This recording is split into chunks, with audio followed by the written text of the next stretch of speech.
My getting after it family. Welcome back to another episode of the podcast. Thanks for tuning in, everybody. This is something that I'm very passionate about, this topic that we're going to be going into today. And the main reason why that it's been top of mind is because I've been getting lots of questions about this. And what do I mean by that? Lots of people ask me through messages, or they call me, or whatever the way that they communicate with me it might be. I don't know.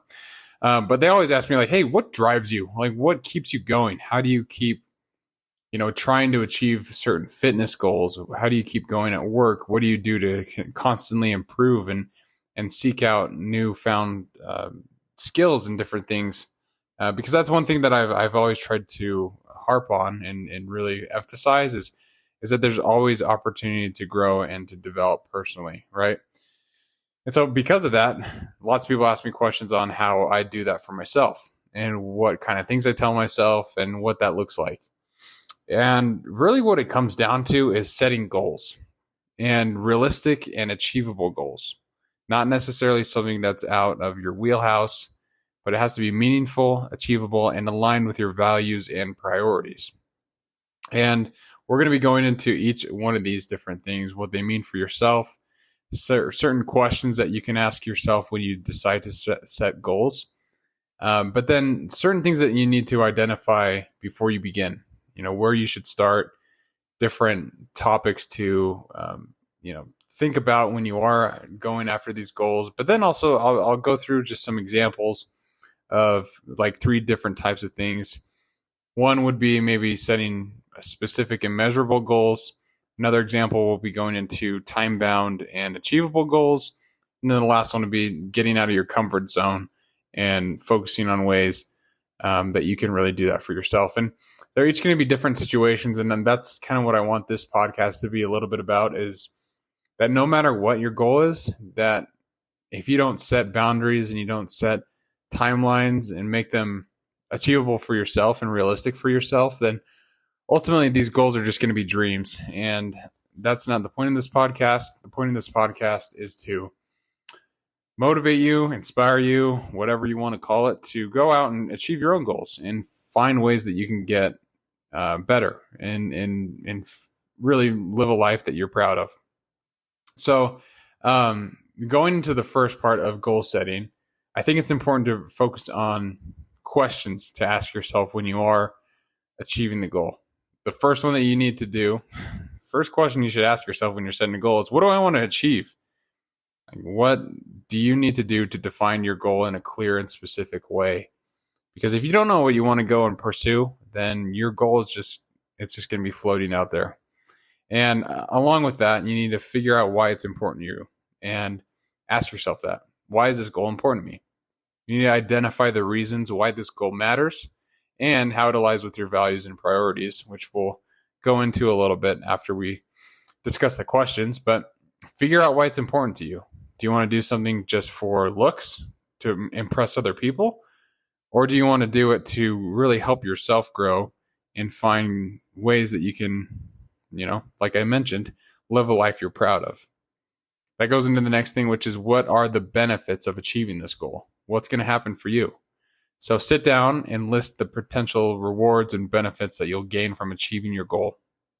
And obviously, you're not going to know all of the benefits of achieving the goal right away, right?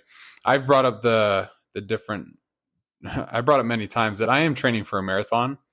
And for me, the benefit would just be, I'm going to be able to go run 26.2 miles.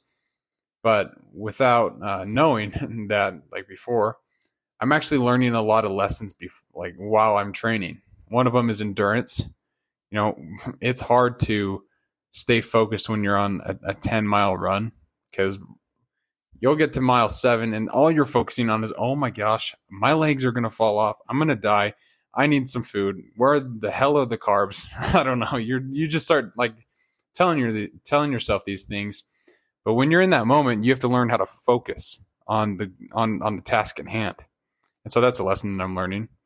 Another question you can ask yourself when you are identifying these goals and what you want to accomplish is, what are the obstacles and challenges that you're going to face? When you're able to identify the potential roadblocks that could hinder your progress, it's a lot easier to overcome them. And then you can also identify a plan to overcome them. Another good thing to ask yourself is, what resources and what support do I need to achieve my goal? I've brought up the fact that I am in sales, and one of my goals in sales is to become a better person, right? And so there's this one woman who I work with who's been doing sales for 40 years. She's top of the line, best in her class. And so I look at her as a support. And so if I have goals to achieve certain sales, then she's a great resource and she's a great support that I can go and rely on. And for yourself, you need to determine the tools, skills, and the supports that you need in order to achieve your goal successfully. Another thing to ask yourself is, how long do I want to take to achieve this? So what does my timeline for achieving this goal look like? But with this part, you need to set realistic deadlines for achieving your goal and create a plan to stay on track. And what I mean by that is, for me, I'm sorry for bringing up the marathon, but I think it's a good example. For me, my goal is on June 2nd, I'm going to be running a full marathon. Now, in order to do that, I need to set certain milestones and goals along the way. I need to be able to say, okay, maybe in May, I want to run 17 miles on a Saturday and feel good afterwards, still feel strong, and whatever that might be. And then the last question I would say you need to ask yourself is, how will you measure your progress? Is it going to be, note taking? Are you going to be jotting down certain metrics you want to hit at points? Are you going to have someone holding you accountable? But you need to determine the metrics or the indicators that you will use to track your progress and adjust your plan as needed, really. And based on those questions that you ask yourself, then you can, figure out where to start.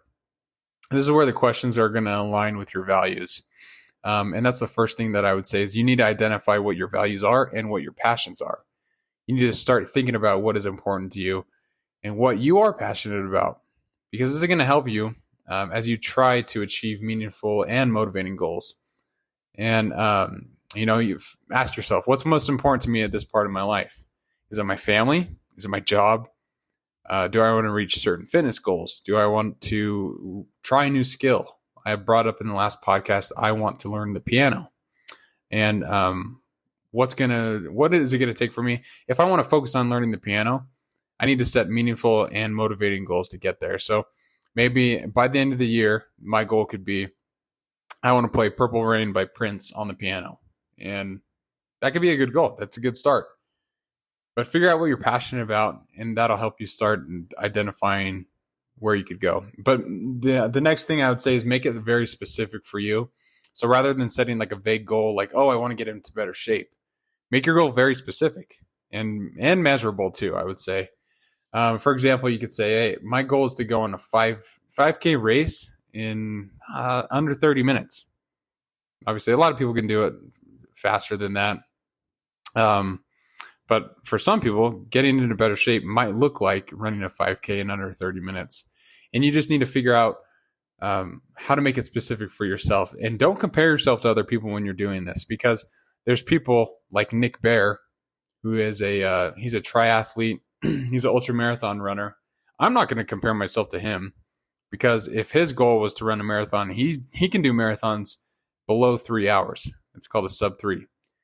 I don't think that I'm in any shape to do that, because one, I've never run a marathon, so I don't know what my time could be.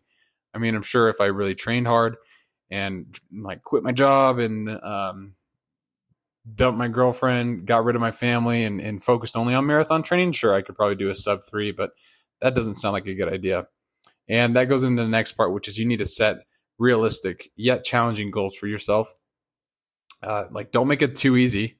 Your goal should be challenging, but also achievable. So avoid setting goals that are too easy and too difficult. Obviously, you're going to know what the balance is, whatever you're trying to achieve. If it's playing the piano and you've never played, and you want to play Beethoven's, I don't know what it's called, the dun dun dun dun, that song.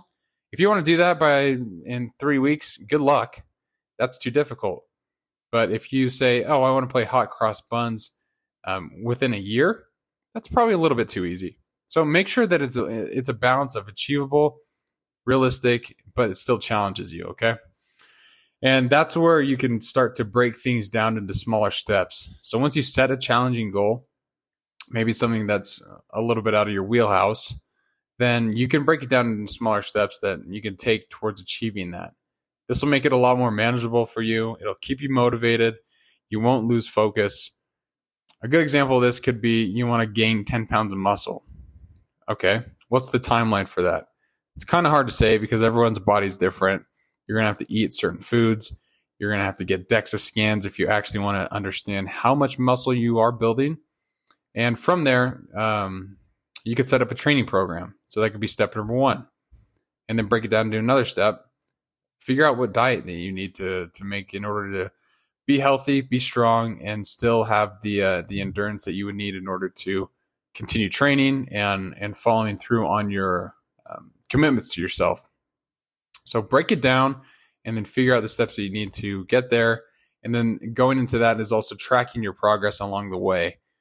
So taking this fitness and this bodybuilding example that I just brought up, how much do you weigh? That's a good indicator of whether or not you're getting too much weight too fast or if you're not getting enough weight.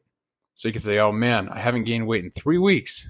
Guess what? You need to go to a buffet, maybe pack on a few pounds, throw a couple pieces of pizza on your plate, go eat some tacos with your friends. I don't know, but you need to gain a little bit more weight. And you could also take the adverse where, oh, I'm gaining weight way too fast, then say, okay, well, maybe I need to implement a little bit more cardio into my regimen. Or, hey, I'm not going to eat all those burritos that my best friend makes. I don't know.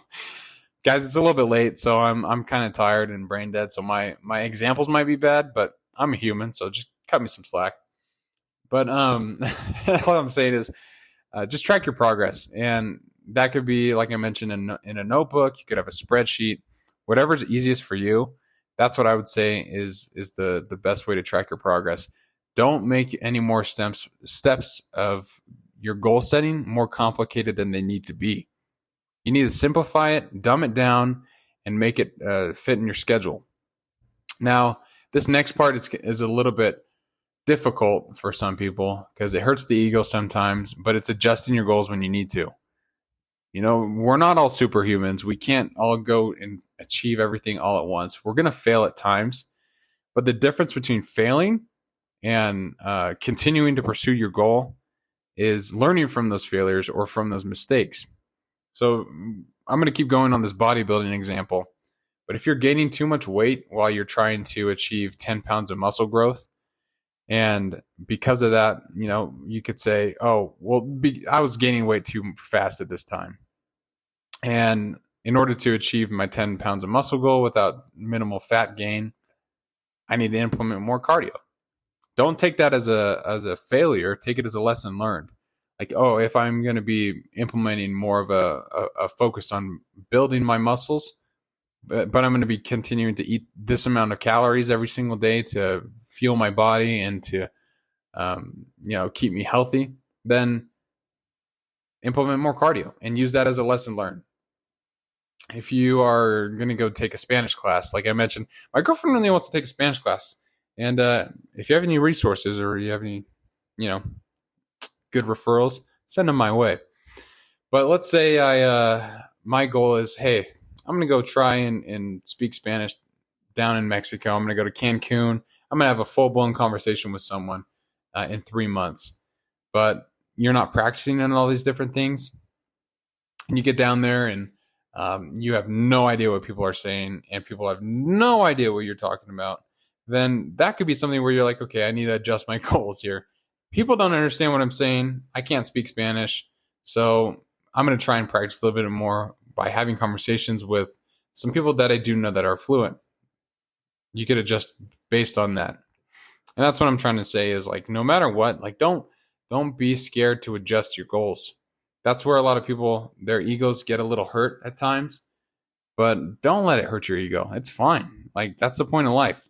There's literally no timeline to life. I might have brought this story up before, but one of the people that I work with, he's an amazing guy. He's got great insights into life. I've talked to him a lot. look at him as almost a mentor, in my opinion. But we were talking about this conversation like, hey, why is everyone trying to rush through life? And I don't know how we started talking about it, but I think we were discussing, someone at our work was like, oh yeah, I'm having a baby and I'm only 24 years old. And I feel like at certain points, people expect you to reach certain milestones in your life. Like, oh, maybe I'll be a homeowner by the time I'm 30. I'll have a kid by the time I'm, in this person at work's instance, 25. I am 25 right now, and having a kid, right, like that thought just scares me. So good for them. But what I'm trying to say is there's lots of times where people assume that you need to be at a certain point in life at some milestone or some certain age. And he was just saying that's not true at all. Like, no one expects you to really be, a millionaire under 30 or different things. Like, we always try and put too much on ourselves, I think, at times, which it's a good and a bad thing. It has both negative and positive consequences, but don't be afraid to change your goals if it's outside of your timeline, is what I'm trying to tell you. You need to be honest with yourself. You need to be humble at times. Recognize you're not going to be able to do everything at once, but also take that as like, be proud of that a little bit, right? Like, you don't have to reach certain things at certain points of life. And we're going to go into different examples here in a bit. I just wrote down 3, and I tried to make them each different, but they're good examples of like, hey, it's okay to take the time that you need to in order to put in the quality work. And that's actually, with this podcast, that's one thing that I was really worried about is, I don't know if you all noticed, but there was a good time when, I think it was about 3 months when I stopped doing the podcast. And the reason why I stopped is because I told myself, I don't want to put something out there into the world that I'm not proud of. I want to put in the time and effort and be able to say, yeah, that is me. I am the Getting After It podcast. That's me. I'm Brett. I'm the guy. And I stand by every single message that I said on that podcast. And it got to a point where I was just kind of rushing things, and I was not proud of the content I was producing. And because of that, I took a hiatus almost. And until I found the balance where I could incorporate the podcast into my life, but still produce content that I was proud of and I was willing to share. And it was a great example. Like, I'd send anything to my mom and she'd be like, oh, that's so good. I'm like, okay, but Mom, come on. And if you're listening to this too, Mom, I know you're going to love this one, but it's okay to give me some feedback, some critical feedback. I say that with the most love I can. But yeah, that was one very important lesson that I learned is like, you know what? If you want to do the podcast and you want to be proud of the content, then you need to find time for it. You need to figure out how you can work it into your schedule. And so for me, what that looks like is late nights, writing down topics, or early mornings, before the gym, after the gym, before work, or at lunch at work, or wherever I can incorporate the podcast where I can work on my message that I share. This is actually this topic, setting challenging goals for yourself. I had to re-record this episode. I recorded it yesterday, and I went over to my girlfriend's house, and she said, hey, how'd it go? And I was like, I wasn't proud of it. I'm not putting it out there. And so I'm going to redo it. I'm going to spend some more time learning about this topic of setting challenging goals, because I want people to be able to take this and apply it to their lives. And the podcast I recorded yesterday, I just wasn't proud of. And so I said, well, I don't want people to be like, oh, Brett told me to do this and it's not of value. Then, hey, I want people to be able to listen to this podcast and get something and maybe learn, maybe grow, laugh a little bit. I don't know. This sometimes it gets a little serious, but I when I have people on, that's when we go back and forth, have a little good time, if you know what I'm saying. So yeah, like, be patient with yourself as you identify these goals. You ask yourself why you're doing them, and then identify certain milestones that you could do. But going into the 3 examples, I want to focus on 1, setting specific and measurable goals for yourself. So that'll be example number 1. Number 2 is going to be setting time-bound and achievable goals for yourself. And then the third example is going to be something where you could be getting out of your comfort zone. And going into number one, where you set specific and measurable goals for yourself, this is very, very important to me. We're going to go back to the 5K example because I think that's a good one to start with, and it's an easy one to relate to. But setting a specific and measurable goal that challenges you can really help you achieve significant growth. If you are a runner and you typically run a 5K every day, setting a goal to run 10K within a month could be a little bit more challenging for you. And what makes this goal a good one is that it's very specific, it's measurable, and it challenges you to increase your distance and your endurance. So it's not saying, "Oh man, because I run a 5K every day, I'm a good runner. I don't think I can improve and get much better than that." Instead, it's telling you a certain timeline. You want to run 10K within a month, but usually you run 5K, like you run a 5K every day. Some people might look at that goal and say, "Hey, that's pretty easy." Like if you're training that often, then you could probably do it at 10K by the end of the month. But it is just an example of setting a specific and measurable goal. Now, time-bound and achievable goals are a little bit different, and this is example number 2. And so setting a goal that is time-bound and achievable is another way of setting challenging goals for yourself. This is something like I brought up the fact that maybe authors are people who listen to this podcast.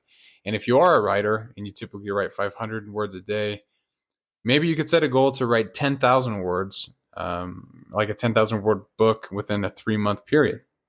That could be something that's difficult. Yet it's achievable within a time frame. It also requires significant effort and dedication. And so it's time bound, but you can do it because you're typically writing 500 words a day. So you need to also understand where your strengths are and where you know that you can work on, or where you know that you can excel. And if you are consistent with 500 words a day, then a 10,000 word book within 3 months doesn't sound that difficult. And like 3 months might sound like a long time, but come on, time goes fast. Like that's pretty good. Like that's a pretty good goal. And the last one I think is the most important one, and this is where the most growth happens in my own opinion, and this is setting goals that are outside of your comfort zone. Now, this is always going to be a challenge. No, like in my opinion, there's no harder battle than the one that you have to fight with yourself. One good example of this is like, I was trying to figure this out. So if this doesn't make sense, I don't know, write me a letter. But if you're an introvert and you like don't love to talk to people, you hate public speaking, like that idea just terrifies you, then hey, set yourself to, I don't know, give a TED talk within a year. Like that could be a really challenging goal. Obviously, you'd have to have a topic that you're very passionate about and be able to give a TED talk on. But that's what I'm trying to say is like if you're an introvert, like find a way that you can really push yourself to step out of your comfort zone. Once you do overcome that fear of public speaking, you'll learn a lot more about yourself. Like, oh, you know what? I had this entire fear where people were going to judge me. I was getting laughed at, and I did it. And turns out it actually wasn't that bad. But this goal requires you to step out of your comfort zone and overcome your fear. And that's where I would say the most incredibly rewarding goals come from, are the ones that make you realize, you know what, I can do these things that I challenge myself to do. And I can be the person that I want to be through hard work, through discipline, and through stepping out of my comfort zone. And so I would say, like, when you're setting goals, try and keep them within those three metrics, either specific and measurable, time-bound, and yet achievable. So learn the balance on that. Or the third one is stepping out of your comfort zone. These can each be 3 different types of goals, or you can all incorporate it into one big goal. But ultimately, like, going back to the question at the beginning of, Brett, how do you keep going? What do you do to try and push yourself and challenge yourself to always improve and work on your own skills? It's the fact that I want to set goals and I want to reach those goals. And because of that, like, hey, all those outcomes follow, and they follow naturally. Like, having good goals is going to make me want to work harder. And because I'm going to work harder, I'm going to see success at work, like in my profession. in my physical health, in my relationships, because you can have goals in relationships, in my friendships even, but really any other aspect of life. If my goal is to improve my finances, I'm going to go seek out the best teachers. I'm going to go seek out resources. I'm going to watch YouTube videos and try and improve that way. And that could be a goal, is to understand finances by that. If my goal is to run a marathon by June 2nd, I'm going to go online, look at what training programs I could look at, what type of nutrition I need in order to fuel my body and be strong, and then just work on my goals that way. And if you're listening to this podcast, one thing that I want you to do is find a goal that you're scared of doing, or find something that you're scared of doing and set a goal to achieve it within a time frame, and make it specific for yourself. Make sure that it makes you step out of your comfort zone. And I promise you, once you accomplish that goal, once you reach your final destination and you're able to step back and reflect, because that's also another very important part of goal setting, is reflection. But once you're able to do that, then that's where you learn a lot about yourself, and you learn you're more capable of what you're able, or within what you think. That's kind of what's sad, is many people shortchange themselves and they don't give themselves a chance to really challenge themselves and grow through goal setting or whatever that might be. So go out there and find something that you know you can work on, find something you want to get better at, and set a goal to do so. And then stay consistent. And like I mentioned, don't be afraid to adjust if you need to. Make sure you track your progress. Break it down into smaller steps so you stay motivated and it's manageable. But make sure it's realistic, specific, and it also it's in line with your values and your passions. And your passions could be your hobby, profession, whatever that may be. But make sure you're asking yourself these questions as you're figuring out what you want to achieve, what's important to you, and ultimately what you're going to learn from reaching that goal, or how your life's going to improve. And I promise you, you'll learn a lot about yourself. One thing that I've set a goal for myself is to put out a podcast episode every week. It doesn't have to be every week on a Monday, every week on a Sunday, whatever. There's no specific time that has to be. I just want to do one a week. And the reason being is that's going to challenge me to learn a new topic, to learn about things like goal setting, and then figure out how I can best tell you guys about it and help you maybe stay motivated, be inspired, and go out there and reach something that you've wanted to for a long time. Because getting after it's not easy, and it takes a lot of effort. But anyone could do it if you're actually pumped up about whatever you're trying to accomplish. But I know you can do it, and get out there, get after it, stay hungry. Last week I mentioned that I was going to have my buddy Karsten on, but a couple things came up. And so we're rescheduling, and he's going to be coming on pretty soon. I'm hoping this week I can get some time with him. But yeah, I know you guys are all hustlers, so get out there, go achieve some goals, set them for yourself, be realistic with yourself, and hey, keep getting after it.